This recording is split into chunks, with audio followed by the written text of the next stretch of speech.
Hey guys, just wanted to hit you up with this week's pickups.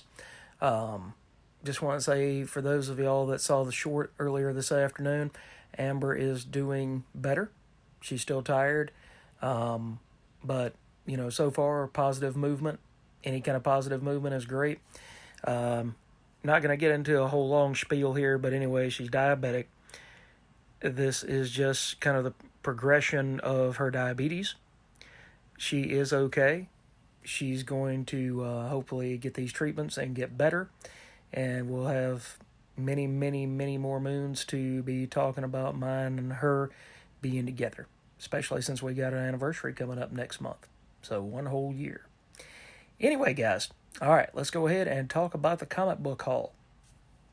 All right, and okay, so the first book that I picked up this week is I gave The Moon is Following Us by Daniel Warren Johnson, Riley Rossmo, and Mike Spicer a second chance. I don't know if it's personal preference, but I dated somebody really strong-willed once, and this woman in the story reminds me a lot of her. And so it's hard to separate that history of what I actually lived through from this person. And so I still don't necessarily care for this person, but just as always, Daniel Warren Johnson's story is growing on me. And the story of Penny and Sam and Duncan and how they came to find out that their daughter was sick and she was in some sort of, stuck in between NREM sleep and REM sleep. And so she was stuck in this world of hers. And it was not a nightmare, but it was her own little fantasy world. Fantasy Island, I guess, if you want to put it that way. But the artwork by Daniel Warren Johnson and Riley Rossmo is absolutely amazing. It's sketchy, just like it was for Daniel Warren Johnson on Transformers, but it's very effective, and it gets the story point across very conducively. So I wanted to drop this, but I think I'm going to keep it all the way through issue 10. So I really, really enjoyed this book, and I'm glad that I picked up the second issue. All right. Second issue I picked up, speaking of second issues, is Grommets, number 5 of 7 by Rick Remender, Brian Posehn, Brett Parsons, and Marino Denizio. And here we have Hector about to beat the crap out of one of our main characters. They are having a party at their house, at these teenagers' houses, and Hector just keeps coming on to one of the gins, and she's just not into him. And so, meanwhile, our main character here is got a friend that he made in the last issue, and she really likes him. And so now they might go, well, it said skinny dipping, but it's not really skinny dipping, because as you can see, you got clothes on her. So this is almost an autobiographical story, with the writers of Rick Remender and Brian Posehn talking about how they grew up in this time frame in the late 70s, early 80s, and how it affected how they see the world. And it's just kind of telling a story about life and telling a story about the wild, crazy adventures that people get into. This has got that 70s and 80s vibe to it. If you grew up in that time, then you understand how this works. You understand why this time frame is so important to the ones of us that grew up in this time. So I'm really digging Grommets. I wish it was an ongoing almost, but I don't know. It's just the action, the adventure, the story, everything about it makes you want to keep picking up an issue after issue after issue. All right. Third up is Frankenstein by Michael Walsh and Toni Marie Griffin. This is issue 3 of, I believe, 4. Michael Walsh doing the writing and the artwork. And Frank is just being Frankenstein. So Frankenstein, in this one, it's not Victor, it's Henry, because it's based on the movie. and in the movie they named him Henry instead of Victor. So this story continues the story of Elizabeth and Henry, who she loves, but she realizes that he's not all there. And so she tries to find the man that she fell in love with. And it may or may not end well for her. So it always goes back to that story of, I will be with you on your wedding night. Okay? The Bernie Wrightson hands down drew the most interesting looking version of that. And Michael Walsh here does a really great job of conveying that story of, okay, we finally got Henry away from his monster, but his monster's not going to stop chasing him. Michael Walsh's art has got, I don't want to say necessarily an abstract feel to it, but it doesn't always have the depth and detail that I always like in my comics. But at the same time, it gets the story across so succinctly. I mean, it's just, there's no need for words in this panel. There's no need for words because you understand what's going on. You understand that they thought the monster was dead, but instead he woke up and now somebody had to pay for this. Really, really great stuff. All of these Universal Monsters books have been excellent so far. Dracula, and then Creature from the Black Lagoon Lives Again, and now Frankenstein. So if you've never read Frankenstein, it's around the holidays, it's around Halloween, check this out. And if you haven't watched the original Frankenstein movie from the Universal Monsters collection, go check that out. I think it might be on Peacock or possibly on Max. But one of those two should have this movie, and it's one of the best horror movies. But at the same time, it's tragic. But it's one of the best stories that you'll ever read. So I would check this book out, read the novel, and check out the original movie, and you will not be disappointed by any one of them. All right, next up we have Conan and the apparently the Naked Ice Queen, other than the fact that she's got the little sparklies covering her up. This is classic sense of why Jim Zub is the perfect writer for Conan. He takes a story of when Conan was a boy, and this is his father, and Conan's mother has already passed.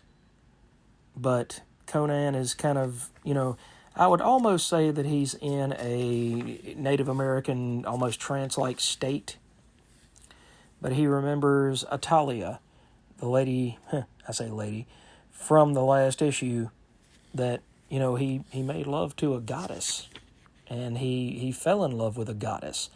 And so that's where Conan strings, the story strings best is his manhood, his strength, his uncompromising will to survive and to win. That is who Conan is in an unabashed way. Whereas a lot of people say that you can't have that kind of character anymore. That character is not the right way to portray men, not the right way to portray women. This is who Conan is. And Jim Zub and Doug Braithwaite on art are not apologizing for who their version of Conan is. This is some of the best Conan stuff I've ever read. I read the Dark Horse stuff that Kurt Busiek and Kerry Nord did many moons ago, but I didn't really enjoy it as much as I'm enjoying this. So if you want swashbuckling adventure, if you want Conan, and you know who that is, if that's what you want, this is the book that you want. Check this out. Check out the Battle of the Blackstone miniseries, which loosely ties in to the main Conan title, but it's really just 4 issues of Conan and all of Robert E. Howard's other creations like El Borak, Solomon Kane, and many, many more, all chasing down this black stone that causes them to go into a rage, but there's got to be something more to it. So it's almost like a mystery, not a murder mystery, but a mystery. The colors on Braithwaite's art look absolutely amazing. He's only gotten better from his time on Universe X and Paradise X from Marvel many years ago when he followed John Paul Leon on those two miniseries. So the colors on this title are absolutely amazing. Like I said, if you know who Conan is, if you know who that character is, you're going to love this book. All right, now we're getting into some of the more heady stuff. We've got the Power Fantasy by Kieran Gillen and Casper Wingard, and this is called The Music of the Future. And so it's talking about the baby girl who would grow up to save everybody. Not in a Jesus type of manner, but that she would be physically the person that would make sure that everybody was safe from nuclear proliferation, from themselves. And so we see her here making friends with Etienne when they were children back in the 1950s, at the end of the 50s. And we see their friendship blossom and grow. And we see how she's just a free-spirited person, and she loves flying around. She loves her power set. She loves helping out those in power as long as they have the right frame of mind. But to go back to make things very, very simple, she loves her music. She loves how that makes her feel alive. And that's how this whole story, somebody asked her one time, why did you act now? And she says, because I heard the music of the future. In order for the music of the future to exist, a future must exist. So you can't have this amazing music come from somewhere without there being a future. And so they try to blow her up at one point. Nixon tried to blow her up, but she wouldn't have it. And so now she's still trying to help everybody out, trying to help figure out how to bring about peace in the world, how about to complete her mission as she sees it. So, super heady things about, these characters, the power fantasy characters, and I really dig it. I think it's some amazing stuff.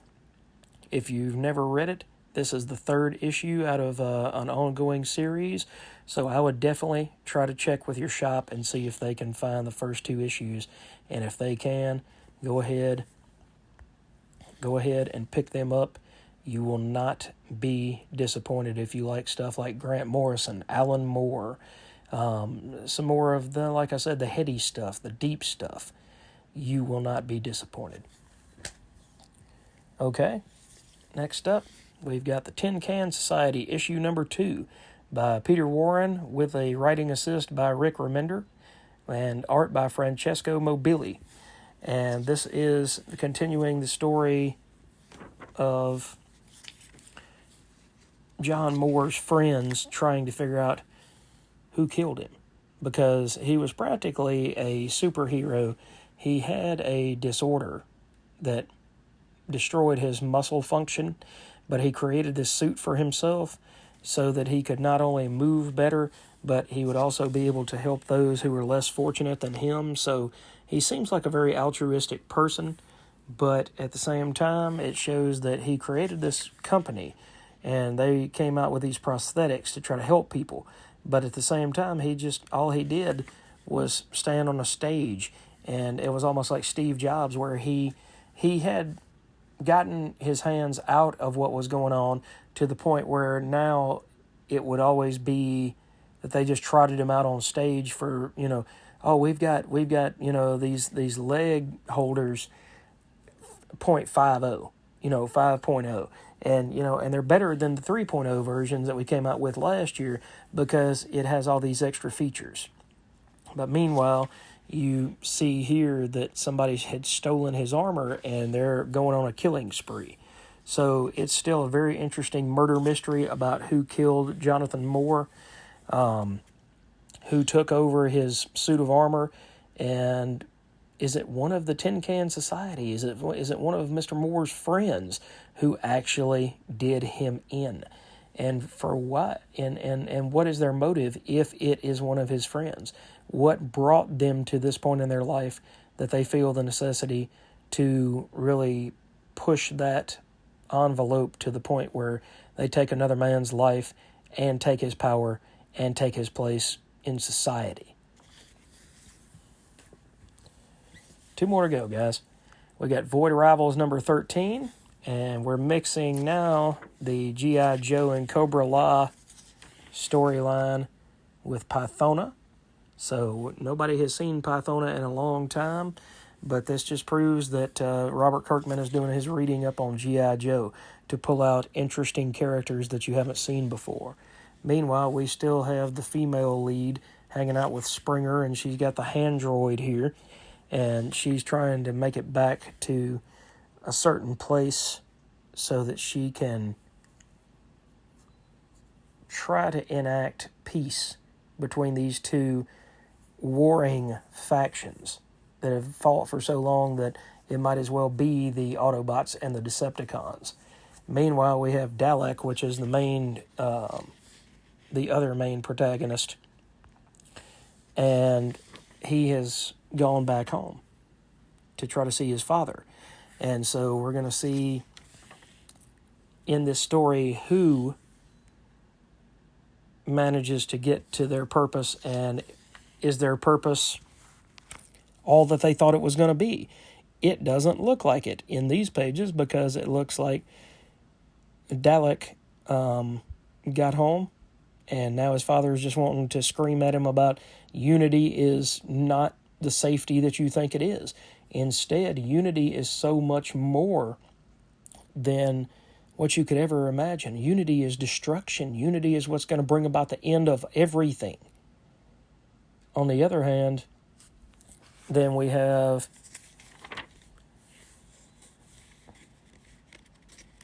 the leader of the Zertonians, and this, pretty much this, what's the term I'm looking for? This sister of the light, who's of the keepers of the light, says that you will learn our ways and learn that while unity may bring about an end, what follows that is a new beginning. So change is not always a terrible thing. Sometimes it's great to drop a book, let it go for a couple of months, go for a couple of years, and then come back to it. It works in wrestling. You can step away from wrestling for 6 months, and then you come back, and the same two guys are beating the hell out of each other like they have been for the past 10 years. Because sometimes you're afraid to break with what you know. But if you have to break a few eggs to make an omelet, sometimes that omelet is the best thing that you've ever eaten. So I really like that story, that you can't stay in the past. You have to try new things, and even though some old ways and old decisions may end, old relationships, then new relationships are going to be forged, and when they are forged, they are going to be some of the most powerful relationships, that you've never even considered. So this book continues to get better and better. And the last book we want to talk about today is probably, it's hands down, it's the cover of the week. Check this out, man. This is awesome stuff. You've got this crazy redheaded lady, because we all know how, most redheaded ladies are. She's going down into this water. You've got the flaming torch, and these hands are beckoning her into the water.